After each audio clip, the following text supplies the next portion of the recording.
In this video, I will show you how to use the power of artificial intelligence to perform a professional search engine optimization audit on your WordPress posts in seconds. If you feel like your content is not reaching its full potential on Google, you are going to love this workflow using Claude. We are moving past basic advice and getting into direct implementation. To start, you need to open Claude and have your WordPress dashboard ready in another tab. We will be using a single, highly specific prompt that allows the AI to analyze your live content and make improvements immediately. The genius of this method is that it handles the technical layout and the metadata all at once. When you are ready, copy the special prompt from the description and paste it into the Claude chat box.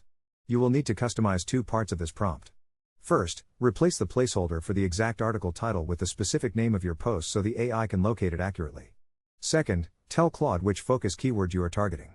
The prompt instructs the AI to find and read your post to check for common SEO pitfalls like missing subheadings, keyword stuffing, or thin content. Beyond just identifying problems, it will naturally weave in your focus keyword and fix layout issues to improve the reading experience. It even handles the back-end technical details by generating a high click-through rate meta title and description designed to work specifically with plugins like Yoast or Rank Math. Once the AI generates the optimized version, you can review the changes and apply them directly to your site. This process saves you hours of manual editing and ensures every post follows the latest best practices for ranking higher. It is the fastest way to turn a standard blog post into a search engine magnet.